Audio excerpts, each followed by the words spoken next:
Altoona City Council meeting to order Monday, April 11th at 6 p.m. We'll now have a moment of silent prayer.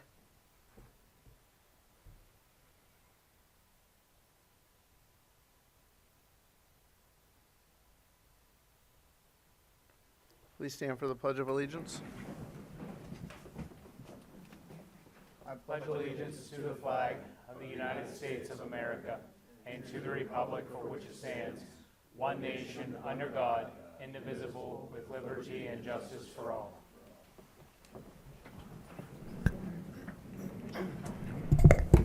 Linda, would you take the roll call, please? Councilman Beatty. Here. Councilman Butterbaugh. Here.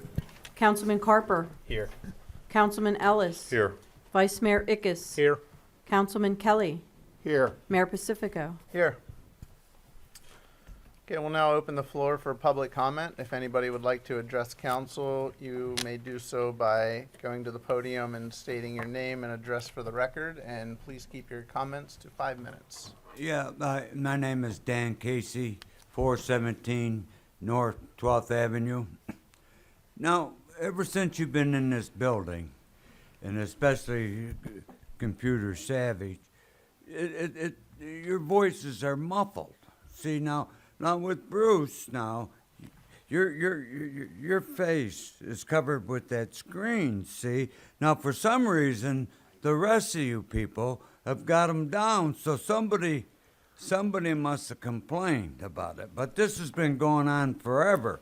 Now you're going to have to do something about it. And what it is, technology with the sound with Victor, you know, maybe you can enhance the sound more or put more speakers or something, surround speakers. But it's not working.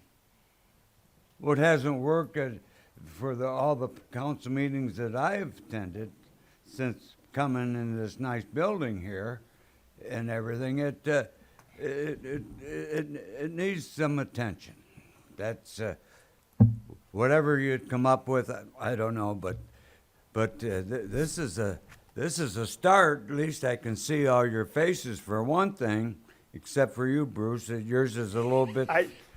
Dan, I didn't shave, and I'm just no. But seriously, you know, we have the agenda and all the handouts on the computer screen here, and with my bifocals, I have it adjusted so I can read it. That's the only reason my screen's like it is. So. Well, you know, I don't know. I'm not computer savvy or none of that stuff, or technology or something with sound and everything. Then another thing is Like Wilson on home improvement. there was an article Bill put in the paper here. And it was before the quagmire with the Altoona School District about going ahead and doing something, but it was before that. And it pertaining mostly about the storage units going to be put in East Uniana. And well, I had to read into that article, and then, Mr. Solicitor, there was a blurb put in there. I guess it's a process, and basically it said. Different north, south, east, and west, and all this, and getting in. And I guess there's people complaining about the storage unit going in, and I guess there's supposed to be a public hearing about this. Yeah, that public hearing will be in May. I believe it's May 9th. May 9th. Yes. And that will be on the docket, and that would be a voting meeting. There's a hearing specifically for that on May 9th. I believe it's going to be at 5:30 on May 9th. And that's a voting meeting. Yes. Yeah, there's Okay, a now- voting meeting that occurs right after it, yeah. After the public. There's a hearing on that zoning request on May 9th at 5:30. Then the regular voting session will be that same day after that hearing.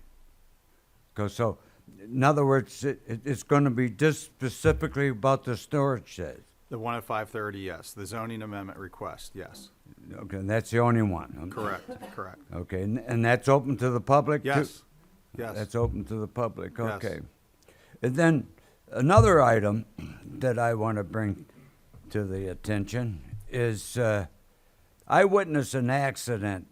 It was over by the Jaffa Moss, and it was engine 316. See, but the four individuals on that fire truck did a fantastic job.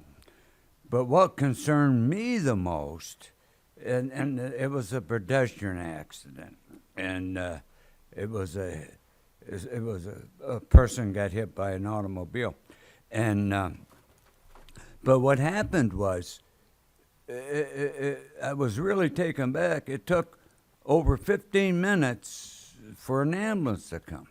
Well, but the ambulance come from Duncansville, see, and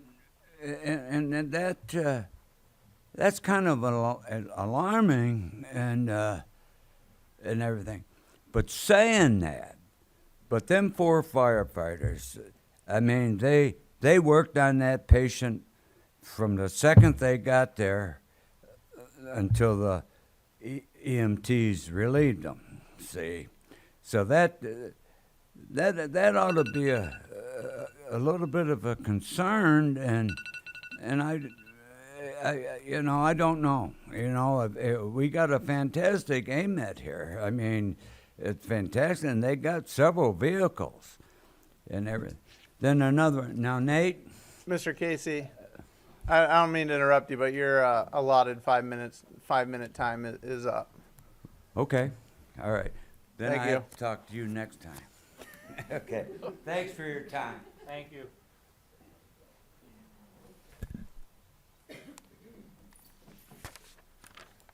Good evening. My name is Mike Leonard. I live at 2019 16th Avenue. I have a few things. I'm going to try to get them out here real quick.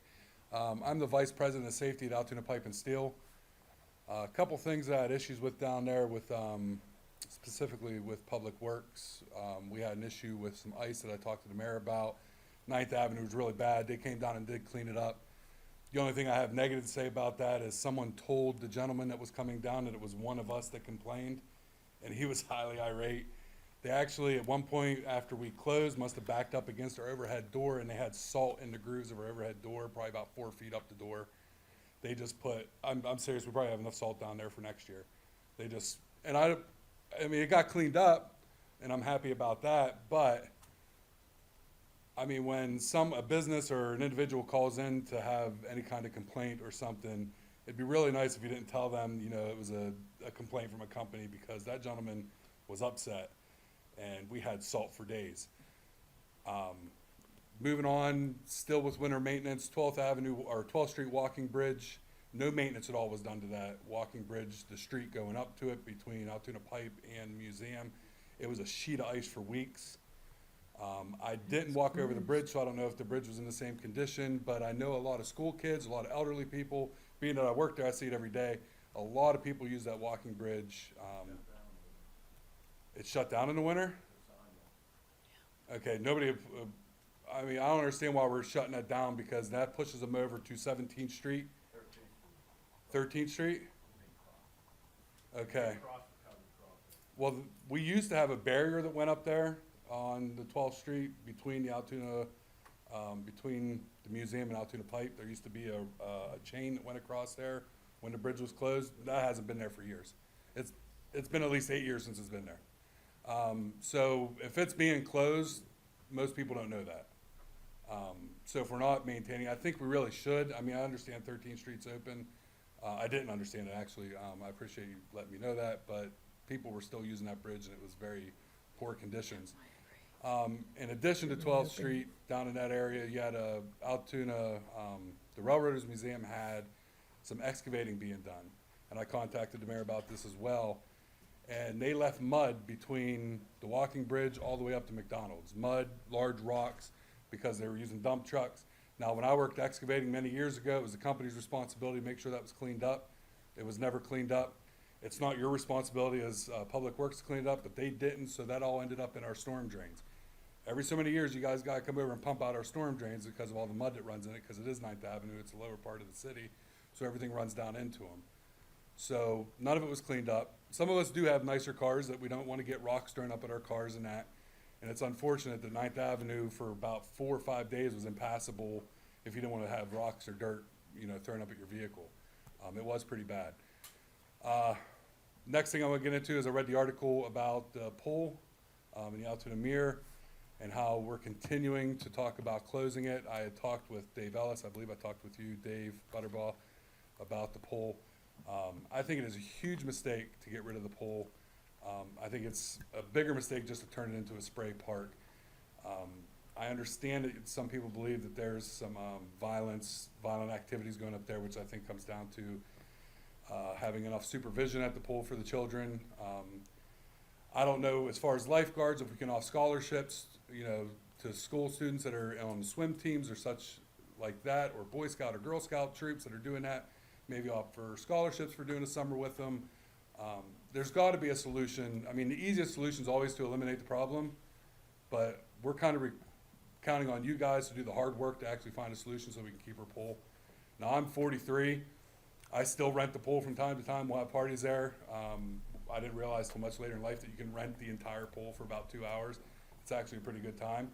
So I recommend you guys doing that to put more funds into the pool. But we got to find a way around that. And then I was just reading an article today about the EV robot company that was planning on doing some work here. And now this is what the article read, was that because the council vetoed a build-out request or a variance of some kind, they were no longer considering the city of Altoona for the location.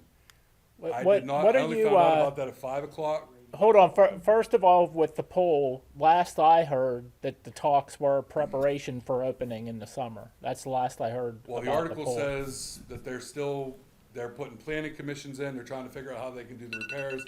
The pool, what it said in the paper didn't give us any kind of great aspirations that the pool was going to open on time, and that it was going to be here long term. There was nothing in there that gave anybody any kind of hope. Everybody Yeah. kind of freaked out about it. Yeah. So unless there's something that wasn't, portrayed well in the article, nobody believes that people are actually working to solve those problems. I'll respond to that, Mike, real quick. I can assure you that people were working on that. The mayor and I actually met with the school district this week on trying to figure out some things. I mean, it's still in the process. The Park and Rec people were at that meeting, and we're moving forward to try. They're up against some issues with personnel, and at that meeting, the school district offered to help out with that, as you mentioned, for lifeguards and things like that. So there are things being done.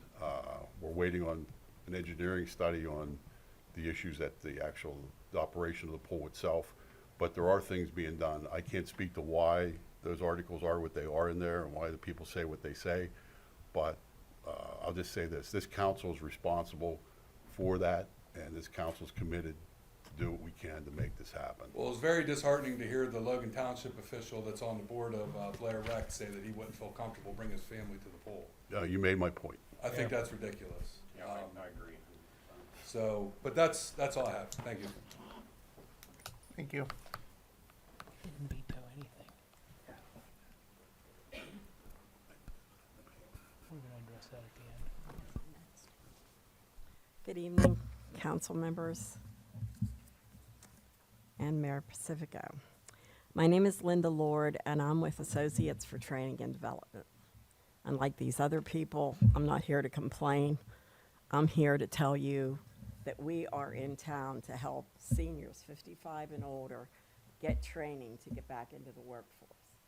We have been here since 2018, when we took over for Experience Works. Our company has been in Vermont for 50 years, and what we do is we take people of lower income who are 55 and older and help them get training, computer training. If they need adult education training, we get them hooked up with the adult ed classes.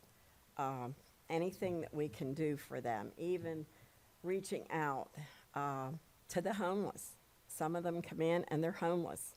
So we have connections where we can get them connected to the vets administration who help with homeless.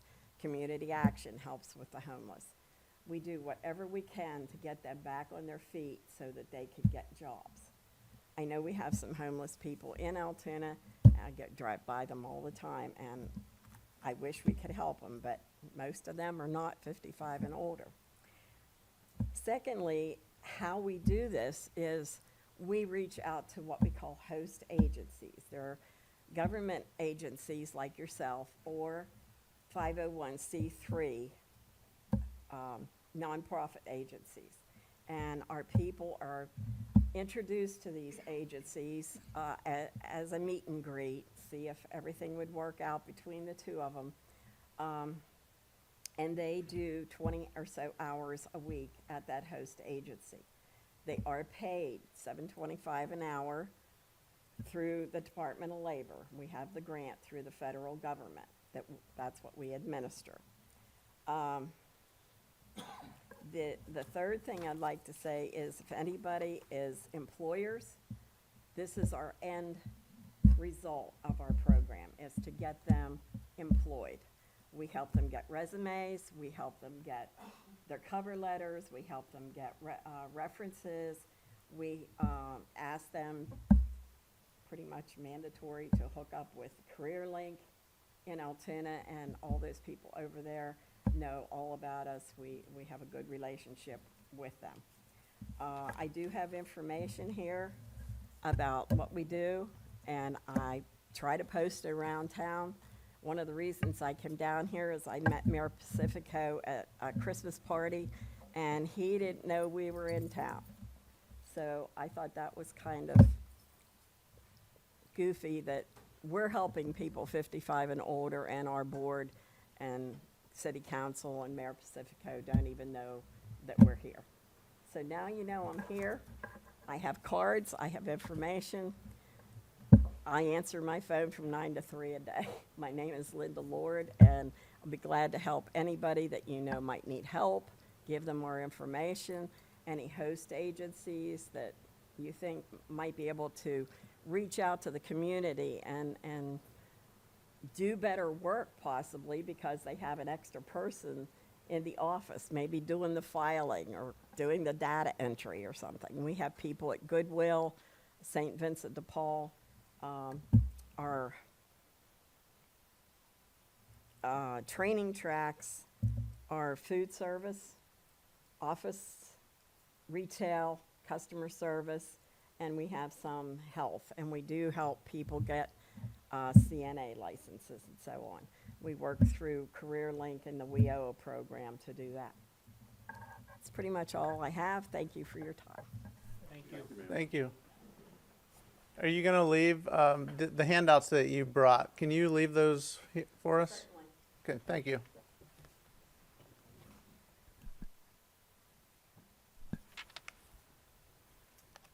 If there's no other public comment, we will close the floor and move on to our presentation by Chief Tim Heilman of the Altoona Fire Department Annual Report. Chief? Thank you, Mayor. While I'm waiting for the screen to warm up over there, I can address some of the comments that Mr. Casey made. There are from time to time, he made the exact point why the Altoona Fire Department does the quick response service, because we bridge the gap between in that pre-hospital care before an ambulance can get there. And sometimes it does happen that all the ambulances in this city are tied up. In fact, it happens quite a bit. And that's why we're there. That's why we provide that service to the citizens free of charge. We get there, we stabilize them until an ambulance can get them to the hospital. So thank you for the lead in and the opportunity to explain our QRS system. And as far as AMED goes, they usually can get an ambulance up pretty fast, but sometimes the turnaround time at the hospital might take a little longer or something like that. So we end up having to wait for somebody to come from outside the city. So thank you, Mayor, Council, for giving me the opportunity to speak to you tonight about the Altoona Fire Department and our annual report for 2021. Seeing it is already April, it's kind of hard to think in terms of already what happened in 2021. In fact, most of us are putting 2021 in the rearview mirror as quickly as we can. But we're gonna bring you back to 2021 for a few minutes. The first thing I'd like to bring up is the contents. We're going to talk about tonight again is our mission statement, which hasn't changed from last year. We're going to talk about our long-term plan, personnel, our human resources, operations, training. We'll cover the fire inspector report, the fire prevention program, and unfortunately, we'll talk a little bit about COVID-19, but I promise you it's only one slide, and we'll try to get by that as quickly as we can. And then some of the goals that we have for 2022, we'll talk about those. So the first is our mission statement. Our mission statement in a nutshell is to provide the citizens of Altoona the very best fire and hazard and rescue services that we can, mitigating a variety of different hazards. And we want to bring the most highly qualified firefighters to whatever that incident may be with the very best equipment, and making sure that they have the training to be able to handle all those hazards that can come about. Today's citizens, of course, expect that the fire department comes prepared to mitigate any type of situation. And we do that through our community risk reduction program. So it's not just having firefighters at the ready. We also spend a lot of time preparing, like through engineering, looking at plans, with the code officers and the building code official to make sure that the fire protection systems are put into place correctly. We also look at enforcement. So we have a very robust enforcement arm of the fire code. And again, we work very closely with the building code inspector to do that. We also we want to push economic incentives. And again, for the basis of us being able to deploy more than one resource, the firefighter, to the reduction of risk in our community. So our long-term plan for 2021 included maintaining all of our inventory, all of our department equipment to ensure serviceability and physical security of all of our city assets, which, of course, we were successful at. We wanted to provide over 150 hours of training for each firefighter in areas like fire suppression, tech rescue, hazardous materials, and medical training for our continuing education to remain certified as emergency medical technicians. We accomplished the 150 hours. That gives us over 600 hours cumulative training throughout the department. That has been our goal since I became chief in 2012, and even with the limited ability to have instructors come out because of COVID, we still were able to meet our goal of 150 hours per shift. So basically, that leads us to also continuing to apply for federal and state grant monies to sustain our personnel and equipment for the department. In 2021, of course, we added monies from the State Fire Commissioner's Office. We got some funding for fire prevention, which in 2021 we ordered a fire extinguisher training simulator, which of course with the supply chain problems going on with the world, we still haven't got it in yet, but we're hoping that we get that in here real soon.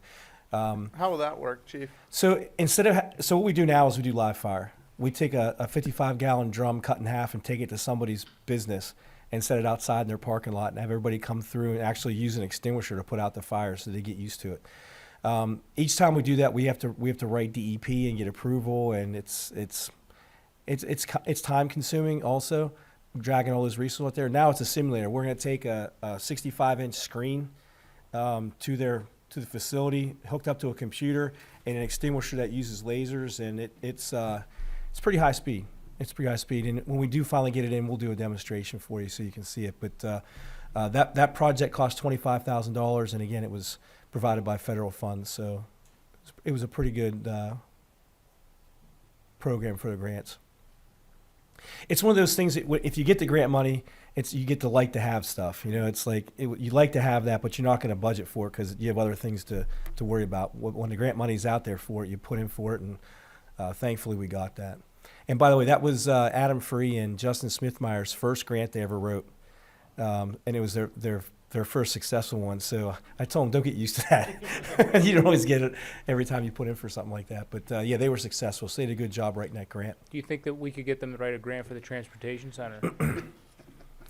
You know, stranger things have happened. So, you know, we certainly were aggressive in our fire prevention program in 2021. And again, we'll show you some slides here in a little bit depicting how many people we talked to. But again, our numbers are down because our programs are down because of COVID, but we still, you know, came very close to 10,000 people, what our goal is. So that's pretty amazing considering these are the same guys that are around putting fires out and responding to vehicle accidents and all that kind of stuff, to still be able to squeeze in the time to get that education for our public in. So that was very successful. And then the last goal was to update our pre-plans and expand the current occupancy database. So we go out to places, you probably see sometimes downtown and different areas around town, you'll see 4 or 5 fire trucks sitting around, no lights on, no emergency situation going on. But what that generally is our guys go out on some downtime, we don't have training planned, we send them out to these places to take tours. And 4 shifts will go through, and I'll task them with coming back with a plan of what they're going to do if that place catches on fire.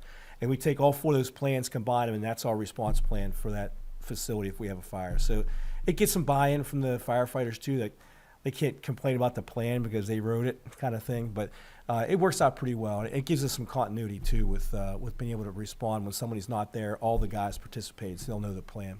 So those were some of our long-term plans for 2021. We were successful in getting all those accomplished, and we'll show. I'll back that up with all the slides here coming up. So in personnel, we ended the year. We did not hire in 2021, and we ended the year down approximately 12 folks. You know, we had some losses. Deputy Chief Mike DeFano retired, moved to North Carolina. Secretary Carol Guerin retired.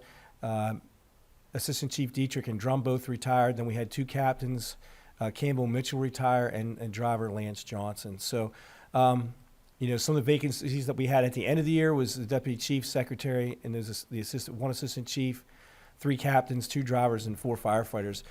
Since then, of course, we filled a bunch of those positions by filling those up from the bottom. So most of the vacancies now are at the bottom because we had those guys fill in all the vacancies in our engineer and captain and assistant chief ranks. So we're going to move into operations. We did nearly 2,500 calls last year, and out of those calls, you see a great portion of them are the rescue and emergency medical services, 43%. That number in 2020 had been drastically reduced because we stopped running to as many calls.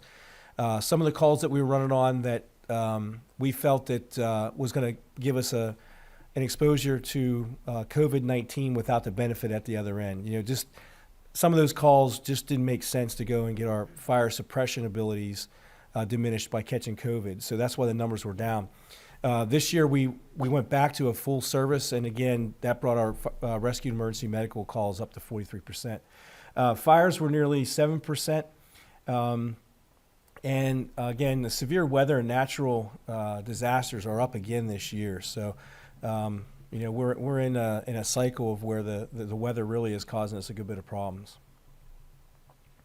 To break it down, we had 172 fire incidents. Again, that's about 7% of our total call volume. About 160, some of those were actually investigated, and we had cause and origins done on those. We had some explosions, what we would call rupture from overpressure, overheating, with no fire. We had actually 50 of those this year. Over 1,000 emergency medical calls, service calls, good intent calls. These are the calls where, like, we go out. For instance, we do a program at the Career Technology Center where we actually go there and help them train firefighters. It gives our guys a chance to get their hands on equipment and practice those, like, skill level 1 tasks that they don't usually get a chance to practice at. Keeps their skills up. At the same time, we're sharing those skills with the CTC students. So it's been a really good partnership. Those hours or those incidents are counted in there also because we keep track of them through our emergency reporting system. You can see that, again, there was a 36% increase in calls basically because of the emergency medical. significant to mention, though, is the severe weather and natural disasters went from 25 to 104 calls. Probably most of those were can be attributed to that hour where we had that rainstorm that brought down trees and flooded areas that had never been flooded before. I think that was probably, in my 24 years, we did the most calls ever in that day. It was pretty bad. So a lot of that came from that one storm. Some of our training, just to give you an idea about this, some of the ideas of where we came up with some of our totals. Hazmat, of course, we weren't able to do hazmat for a while because we weren't able to do our fit testing for our respirators because of COVID. Nobody makes a respirator that you can clean after you use it to make it safe to use. So weren't able to do some of that training, but we got that done this year. We practiced SCBA emergencies and self-rescue, which I can attribute directly to some of our firefighters' lives being saved conducting that training because they actually put it into use in a fire in December. And, fortunately, they were able to self-extricate themselves and get out alive. We feel very fortunate, but we don't take safety. We don't wish for the best. We practice and train, and this is one of those classes we do every year to make sure our guys are trained in and they can self-extricate if they have to. Truck company operations and high-rise fires, of course, we did put a new truck in service. We had some guys retire that were operating that truck. It's different than what we had in the past. We used to have a straight stick ladder for all of our aerial operations, and now we have a bucket. There's a lot more to that truck to operate it. There's a lot more features and functions, and now we got a lot of younger guys operating it that weren't on it before. So we again put a focus on that kind of training so that these younger guys can come up and fill those roles. One of the things, again, I want to attribute to the safety of our firefighters is the strategies and tactics training that we give them. Not only did we do it last year, but this year we did fire dynamics training again, where our guys are trained in how fire how it acts and responds to what you do. And we found that guys are starting to understand a little bit better when we can apply water, how much sooner we can apply water without ventilation, and be able to affect some of our operations a lot faster and safer by just tweaking a little bit of what we do. And again, all those classes take into consideration the safety of firefighters and again, guys being able to recognize when they're in a bad situation and can get out. These cases we had over these fires over the last 4 or 5 months are hotter and bigger than we've had previously in the past. And a lot of that comes down to synthetics in the house. Before, everything was not synthetic. It was made of wood, cotton, that kind of thing. Now it's all plastics, and that plastics burn faster and hotter. And if you don't have a good understanding of how that affects the house fire, it makes it much more difficult. So these guys are really digging into the books and looking at studies that are up to date. And we have a lot of video training too with that goes along with that. NIST, Underwriters Laboratories, they all have videos that help firefighters see how that operates. So these are very important classes that we do.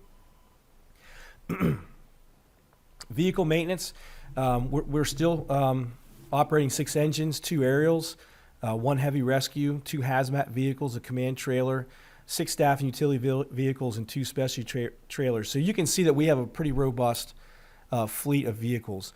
The engines and the aerial apparatus are specialized, and we had over 159 vehicle maintenance requests processed, and we spent a considerable amount of money on maintenance. And we had taken an approach in 2021 that was a hybrid between using fleet maintenance and our third-party vendors to get that done. So in 2022, that's changing quite a bit, and that's something maybe in the future we're going to have some discussions about moving forward. But in 2021, we had a pretty successful program using both our in-house and out-of-house vendors for maintenance. So that's where we're at with that. So all of our facilities have stayed the same. In 2021, we replaced the floors in Juniata and the station across the street here. Those floors hadn't been touched since the 70s. The floors across the street hadn't been touched since early 2000. Excuse me. And with the amount of weight that we put on the floor over here in that building that was built in 1929, it wasn't made for equipment weighing 64,000 pounds. So there's a lot of flex in the floor. So we have a new product put in there. It's a new process that puts in a special epoxy to fill in the cracks first, so that it lets the floor expand without cracking. So we're hoping that we can get more than 10 years out of the floor this time. So, and we did Station 4, Station 1, Station 2, Station 3 will be this year. So all 4 stations will have new flooring on them. So that, and again, it's safer. It solves us from trip hazards and all kinds of stuff like that. It makes it easier to maintain also. Not a good idea to lose your voice the day you're going to give an annual report. I apologize for my frogginess. So our fire investigations, we have Fire Inspector Free and Assistant Fire Inspector Justin Smithmeyer. Both are investigators. Both are nationally trained from the National Fire Academy and have national certifications in investigations. Both of them are highly regarded in their investigation skills. And in 2021, we actually found 23 incidents where the fire was set intentionally. So in other words, we do cause and origin investigations, and what we found is the origin and the causes that we found 23% of the time that they were set intentionally. So it has given them some experience in what to look for. And with one of the things people get confused about is arson and cause and origin are two different things. Once we determine that there's been something incendiary said, it becomes a law enforcement case. So we've been working very closely with the police department, and we have some pretty high-profile cases going on right now that go back to 2021. And some of the people that we have working with the detectives from the police are very professional, doing a really good job. And between our investigative skills and their experience in investigative skills, I think we're going to find some of these folks that have been setting these fires are going to be where they need to be, and that's not out on the street starting fires. So it's been a really good joint effort between the police and fire departments to bring some of these people to justice, and we just hope that that continues throughout the next couple of years. By the way, along these lines, Justin Smithmeyer is currently in New Hampshire getting our new arson dog. If you remember, Tyra retired when Tim Hughes retired shortly after. And State Farm is funding that program again. And since we were previously had a State Farm dog, they immediately approved us, our application. They got back to us within hours and said, you're good to go. They pay for all the training and everything. And I don't want to break the news too soon, but Lucille is who he's working with now, and hopefully that works out throughout the month-long training. But Lucille, when she comes back, we have grants lined up and things like that to pay for her food and for her vet bills and things like that. So hopefully we can continue the same thing. That dog was invaluable and was actually an asset for all of Western Pennsylvania, not just Altoona. And so we're looking forward to getting Lucille back and having Justin do some more investigations for us. Excuse me. This is a loss analysis report. We had over $10 million worth of fire, $10 million worth of property involved in fire in 2021. The total losses based on insurance and our investigative findings found that $820,000 out of that $10 million was lost, which means the net saving or the net value of the property saved was $9.4 million. We had 5 civilian injuries. Thankfully, in 2021, we had no fire deaths, and we had 11 injuries to firefighters while responding to fires. This is our inspections report, and this is really huge. In 2021, we didn't do any inspections in 2020. So in 2021, they had to play catch up. And if you remember when we started this community risk reduction program and added an assistant fire inspector, we only were doing about 123 inspections a year. And as you can see in 2021, our 2 inspectors did 1,492 inspections, finding over 1,000 violations. And where that's coming in and really helping us now is we've been through this 2 cycles now. So everybody pretty much that we needed to see that we hadn't been seeing in the years past, we've seen now. So now all the repeat people we're going to know we're looking for. We've trained them in why we're asking them to do certain things, and now we're seeing those numbers go down. If you watch the MIM from week to week, you'll see that our number of repeat offenders is going down. So a lot of the times we're doing inspections, but you're not seeing the violations go up, which is a good thing. That means our community risk reduction program is working, and that's the metric we use to make sure that we're doing what we can to try to lower the incidence of fires in the city. Chief, I just wanted to, because you went over that really good, but you said something very important there. They don't only inspect, but when they come out, they'll be like, okay, here's what you could do here a little better, and here's a good spot for a carbon monoxide detector. Here's something good you're doing. Here's something you can move, or something like that. And I really appreciated that, and I thought they did a really good job at that. Yeah, they try to take as much time as they can wherever they're at inspecting, just so that you know, we're just not there as an enforcement arm, but we're there training and doing some education. That's the most important part of it, really. Yep. And so far, I think we've been pretty successful with that. We have the Get Out Alive program we've been working with in 2021. This gives you some numbers. This was funded through CDBG, which means that they're, you know, the residents that we could give this equipment to had to either be low income, low to moderate income, or there had to be somebody with a disability in the home.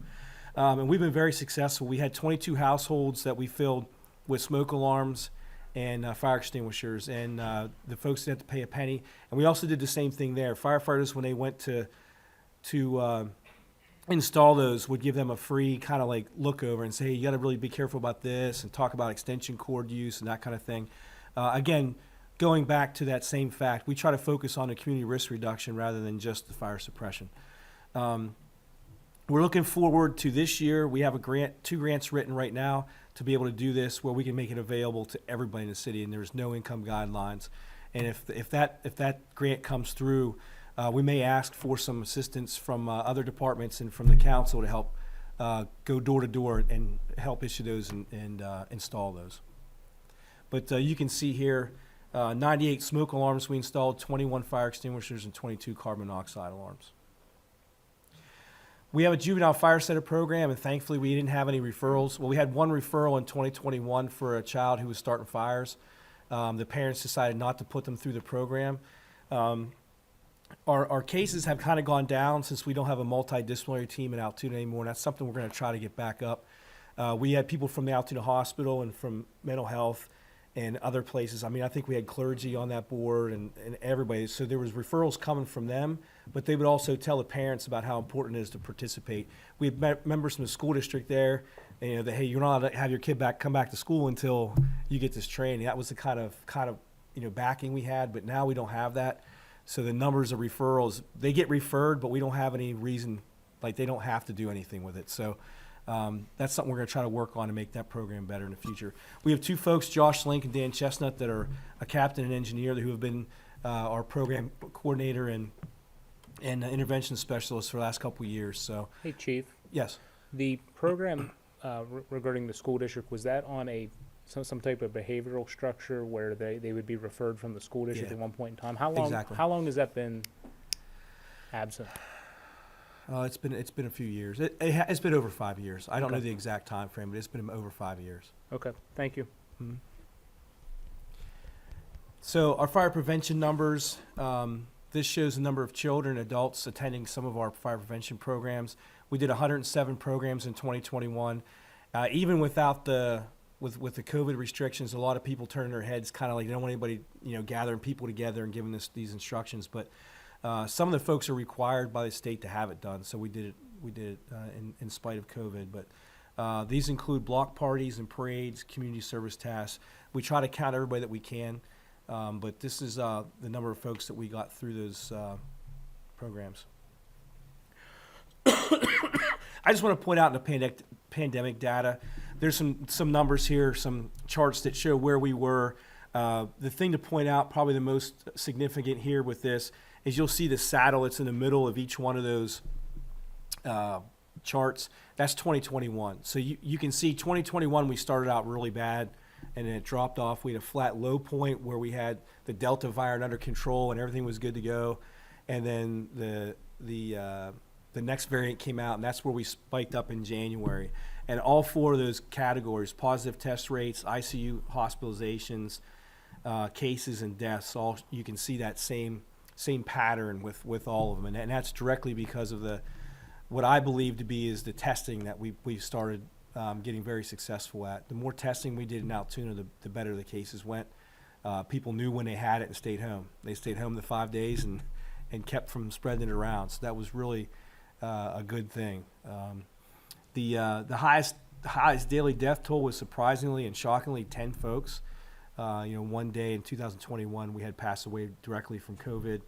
The highest positive test rate was 14%, and the highest daily ICU usage was 33. By the way, today there's 1. So you can see where we were and where we've come since 2021. The highest daily new cases reported was 219 in one day. Yesterday, I think we had 5 cases total. So you can see how this has really come down, and hopefully we can sustain that. Not going to talk about any future trends because we want to keep it the way it is. But we do have the supplies of PPE.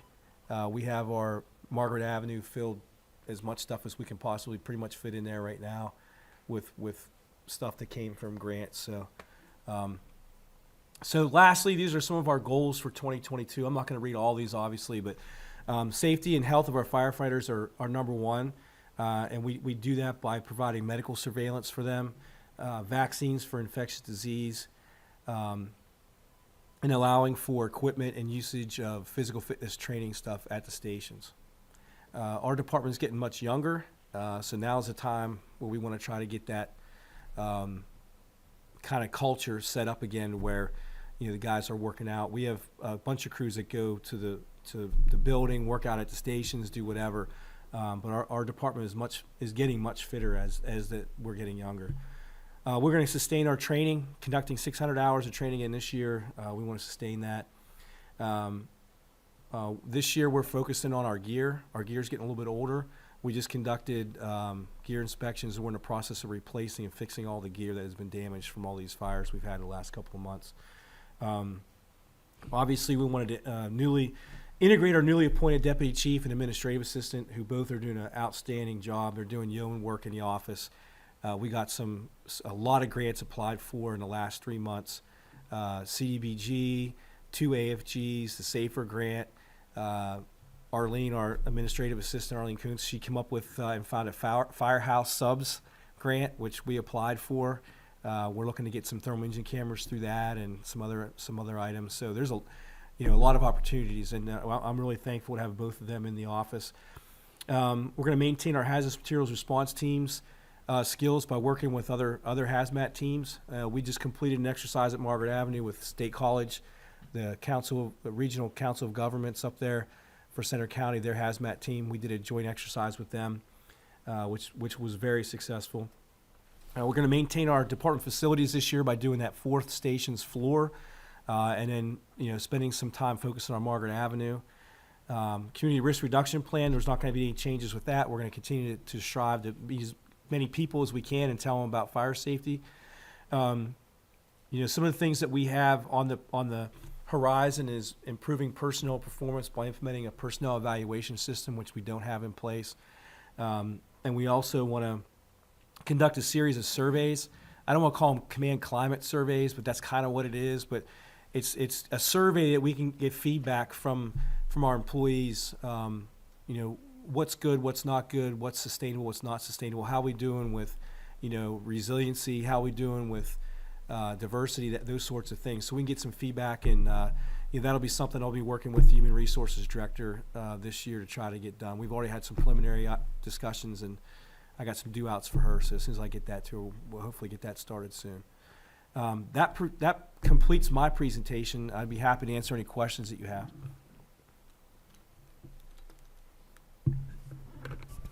Thank you, Chief. I guess that means I did a good job, I guess. No questions. Definitely thorough. Thank you, sir. Thanks. Thanks, Chief.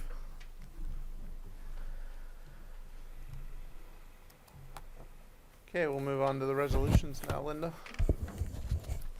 Item A is approving the minutes of the Altoona City Council meeting held Monday, March 14th, 2022.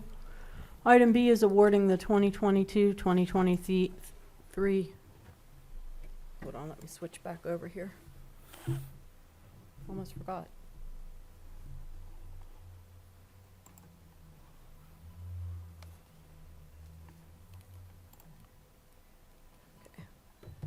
The 2022-2023 road utility cut restoration project to Dewey of Tyrone in the amount of $295,750, payable from the general fund, and further authorizing the city manager to execute all documents and the city clerk to attest to same. Item C is awarding the stormwater improvements Whittier Avenue project to CH&D Enterprises of New Stanton in the amount of $274,715.60 payable from ARPA funds, and further authorizing the city manager to execute all documents and the city clerk to attest to same. Item D is awarding the electrical renovations for 17th Street traffic lighting project to TSB Incorporated Schultheis Electric of Latrobe in the amount of $80,800 payable from highway aid, and further authorizing the city manager to execute all documents and the city clerk to attest to same. Item E is awarding the road materials bid for 2022-23 packages A, B, and D to Granis Brothers of Hollidaysburg in the amount of $176,257 payable from the general fund and highway aid, and further authorizing the city manager to execute all documents and the city clerk to attest to same. Item F is awarding the road materials bid for 2022-23 package C to New Enterprise Stone and Lime Company of Chambersburg in the amount of $13,489 payable from the general fund and highway aid, and further authorizing the city manager to execute all documents and the city clerk to attest to same. Item G is authorizing the submission of a grant application for the RAISE program for the Altoona Transportation Center Improvement Project in the amount of $2,203,281, with 90% payable from the grant and 10% payable from the city's general fund grant match funds, and further authorizing the city manager to execute all documents and the city clerk to attest to same. Item H is approving a subrecipient agreement between the City of Altoona and the Altoona Blair County Development Corporation for administration of a revolving loan fund for the use of ARPA in order to provide low-interest loans to qualified borrowers, and further authorizing the city manager to execute all documents and the city clerk to attest to same. Item I is approving the City of Altoona American Rescue Plan Act Business Revitalization Grant Program Guidelines attached hereto, and further authorizing the city manager to execute all documents and the city clerk to attest to same. Item J is authorizing a transfer from the Goodman Trust Fund to the following organizations in the following amounts for recreation projects attached hereto. Item K is authorizing and supporting the filing of a petition with PLCB requesting an exemption from Liquor Control Board's regulations regarding amplified music being played off a licensed premises located at 5800 to 5828 6th Avenue, and declaring the city's intent to enforce the noise ordinance number 5700 in place of the PLCB's regulations regarding the same, and further authorizing the mayor to execute all documents and the city clerk to attest to same. Item L is approving the city's 2022 Emergency Operations Plan and the 2022 Continuity of Operations Plan, which supersedes all previous plans, and further authorizing the city manager and emergency management coordinator to execute all documents and the city clerk to attest to same. Item M is appointing Councilman Bruce Kelly to the Altoona Housing Authority to fill the unexpired term of Robin Beck. Said term shall expire the first Monday of January 2027. Item N is approving the operation and maintenance agreement between the city and Blair County Pickleball Club for conversion of the tennis courts at Garfield Park into pickleball courts, and further authorizing the mayor to execute all documents and the city clerk to attest to same. Did you want to discuss the Goodman Yeah, before I call so, for the vote? yeah, for the Goodman Trust, I would recommend that we fund the request from Central Blair Rec and the request from the Pickleball Club. We have, what do we have, Linda, $10,800? $10,899.11. So, yeah, so how does everybody does everybody agree with that one? Two, how does everybody wanna split up the funding for that? I agree with you, Mayor. I agree, Mayor. Any objections to it? If you fund the Central Blair Rec's project, their recreation equipment, That leaves you with $2,317.80 to fund the pickleball request. So it would be about half of About their half, yeah. request? Mm-hmm. Okay, I would be okay with that. Okay. All right, are there any additions, any deletions, or anything that needs to be pulled for a separate vote? Hearing none, I will call the roll for a vote.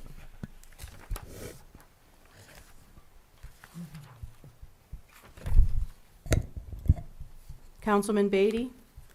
Aye. Councilman Butterball? Yes. Councilman Carper? Yes. Councilman Ellis? Yes. Councilman Ickes? Yes. Councilman Kelly? Yes. Mayor Pacifico? Yes. The consent vote passes 7-0. And we have ordinances on the agenda too for adoption. The first one was introduced by Councilman Butterball. It's an ordinance of the City of Altoona, Blair County, Pennsylvania, which adopts certain portions of the 2018 edition of the International Fire Code and thereby amends Chapter 358 of the Altoona City Fire Prevention. Is there a motion for adoption? So moved. A second. Second. This ordinance was moved for adoption by Councilman Butterball and seconded by Councilman Ellis. And I will call for the vote. Councilman Beatty? Yes. Councilman Butterball? Yes. Councilman Carper? Yes. Councilman Ellis? Yes. Councilman Ickes? Yes. Councilman Kelly? Yes. Mayor Pacifico? Yes. And the vote passes 7-0. We have a second ordinance for adoption, which was introduced by Vice Mayor Ickes. It's an ordinance of the City of Altoona, Blair County, Pennsylvania, which adopts certain portions of the 2018 edition of the International Property Maintenance Code and thereby amends Chapter 550 of the Altoona City Code, Property Maintenance, and adds subsection C, Chapter 700, Fire Safety Requirements, and further updates Chapter 550 of the Altoona City Code to properly identify applicable standards for property maintenance, and also identifies the City of Altoona Department of Codes as the administrator of the city code. Is there a motion for adoption? Motion to approve. And a second? Second. This ordinance was moved for adoption by Vice Mayor Ickes and seconded by Councilman Beatty. And I will call for the vote. Councilman Beatty? Yes. Councilman Butterball? Yes. Councilman Carper? Yes. Councilman Ellis? Yes. Vice Mayor Ickes? Yes. Councilman Kelly?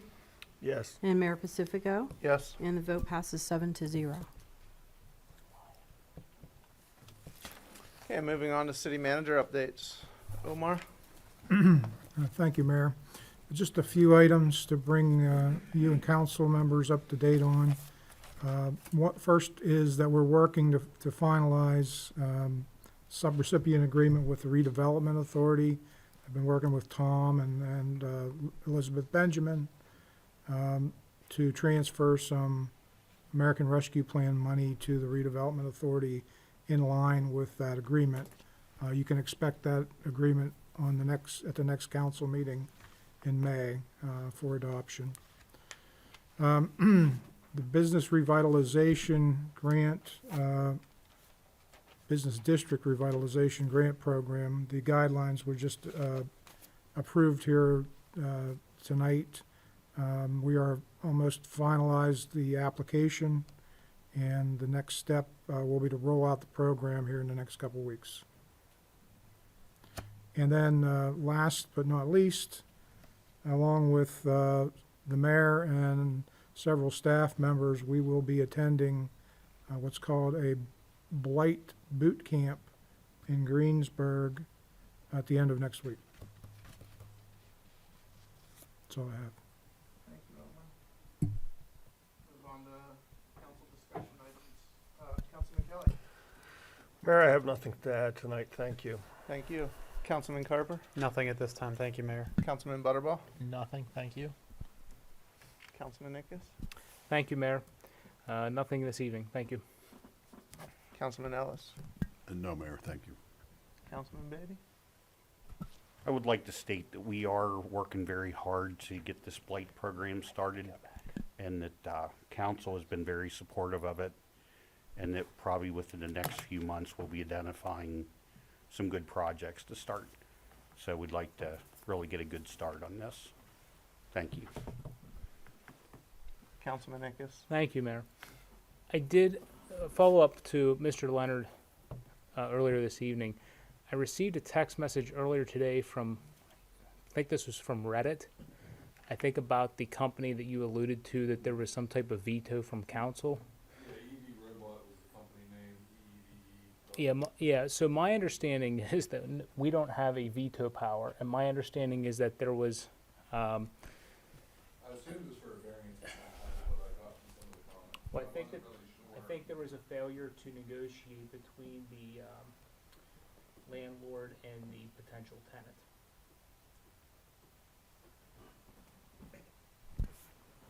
Councilman Dick, isn't this the group that ended up relocating at another location in the city? Yeah, the robotics company. Yeah. Is that all? Thank you. Okay. All right, questions from the media. Bill?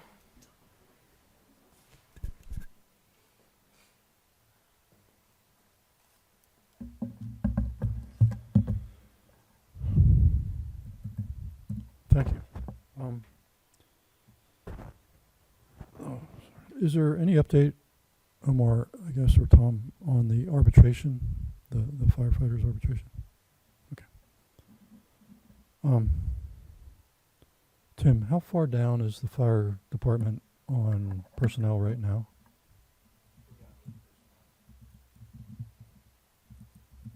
Do you have, are you waiting for the collective bargaining to be over before you hire more? Or? Okay.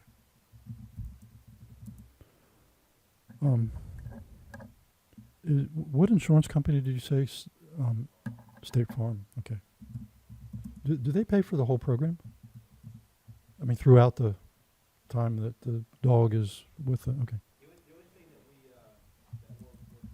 That we're on the, that we have to pay or come up with either grant money or donations for is travel to and from the site, wherever the site is, for recertification. The recertification process is pretty thorough. They put like 200 paint cans on a football field, and they have to find the one can that has an accelerant in it, and they have to do it so many times without fail in order for them to be used in court. So wherever that's going to be each year, we have to pay for the travel to get them there. But in the past, it's always been made up with donations and grants. So. Well, right now, Lucille hasn't started yet, right? No, she's in training with Justin up in New Hampshire. How do you spell Lucille? Got me. Lucile, I think is what it is. Okay. It's a long time. What's it? It's usually Lucill. LLE. Two L's. Yeah. Two L's. Two Yeah, L's. that's what I figured, but yeah. Hey, you can't. Yeah.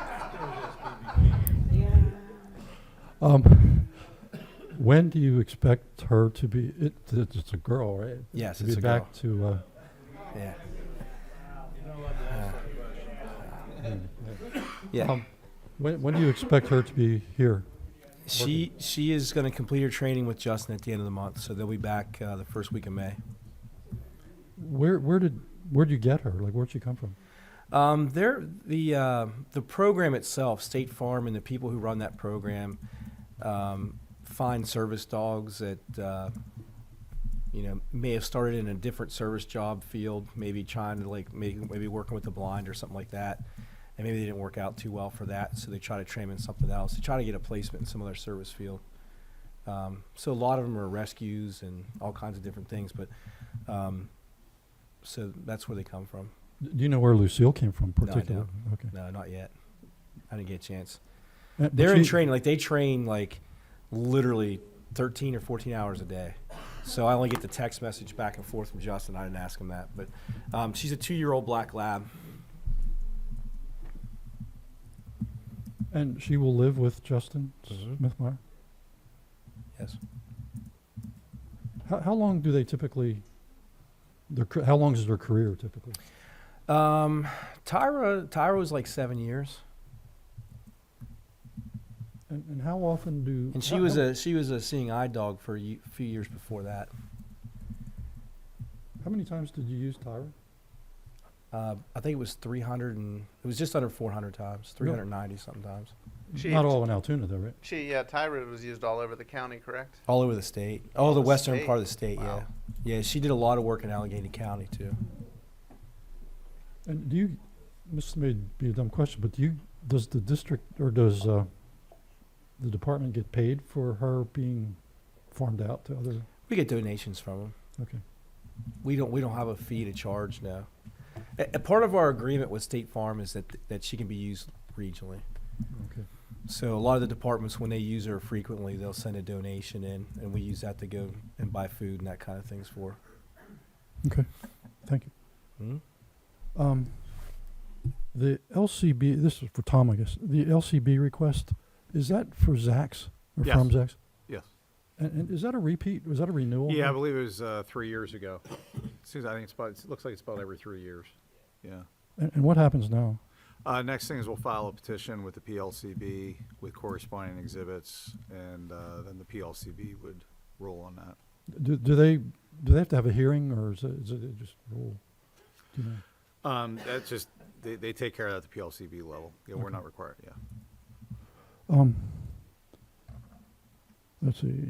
Oh, can anybody say what the status of the pickleball project is at Garfield? Like what's going on there? Are they starting work or? You know, we just got the agreement signed here by them within the last week. So as far as where they're at, as far as actually doing things, I couldn't tell you. They are represented this evening, immediately to your left. So Not Mr. Casey, but Okay, yeah, that's fine. Okay. I thought for a second my boss was here, but who was involved in that? he did sign the agreement. Okay. Okay.